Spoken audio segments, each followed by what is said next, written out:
Hey guys, Fabio from Culinary Therapy. Today we are going to be making a potato pizza.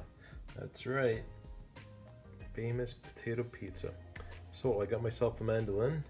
I peeled up 7 potatoes.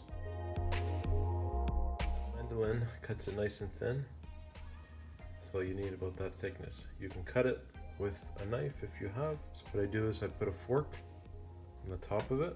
This way it doesn't slide. Just go back and forth. Do not use your fingers because, again, these are sharp. Cut through your fingers in a second.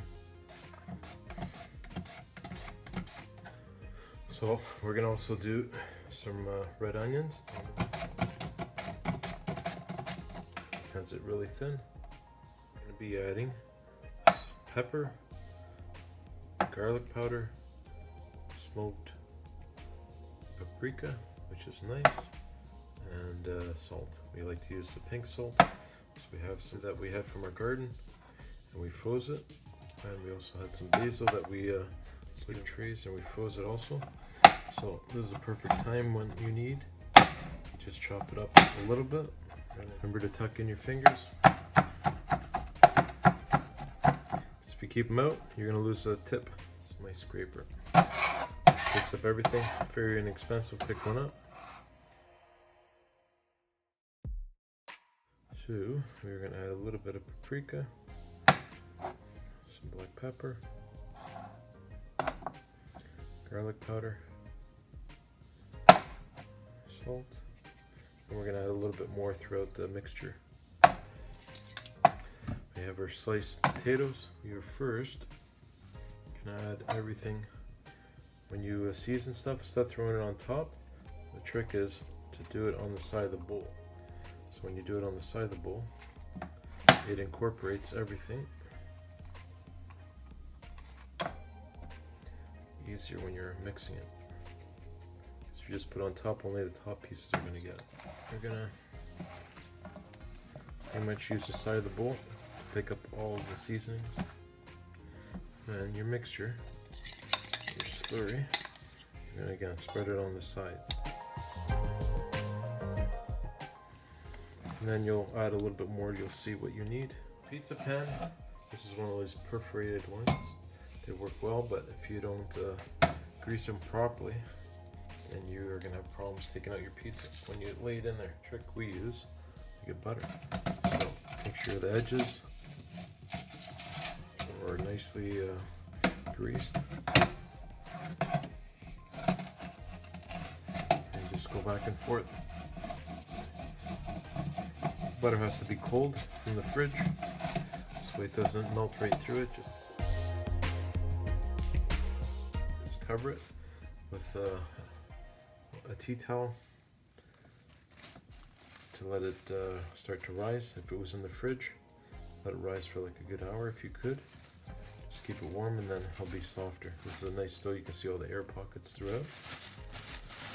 So I'll show you how we're gonna roll it out. You're going to be laying out pizza, so I have some flour and semolina. Okay, this gives it that nice little crust. So what we're going to do, take some flour and dust your counter. Semolina, add a little bit to it, not too much. This will help it roll out nicely too. Pop out the bubbles and give it a shape. It's going to fit on your pizza pan. Rolling pin too.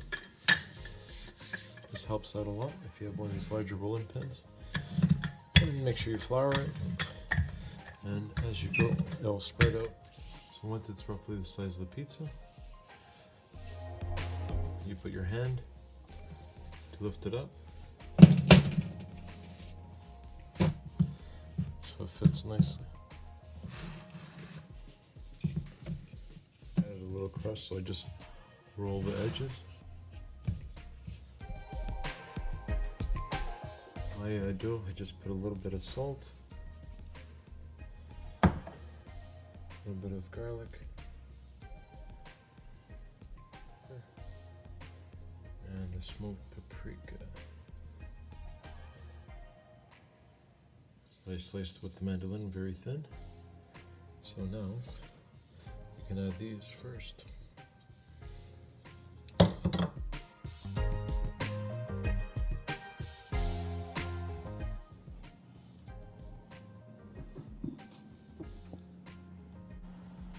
We also have some oregano that we buy dried, and that much, and all you have to do is crunch it up, sprinkle it on at the very end.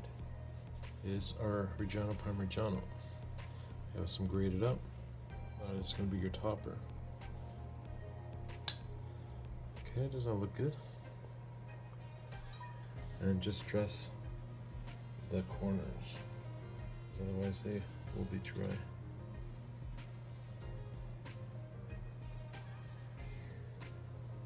Okay, we're ready to go in the oven. Alright, and the temperature 400.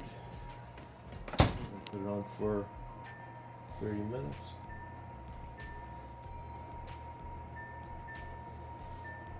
And we'll see how it's going to look. Keep the oven light on. Alright, half an hour we'll have a nice pizza.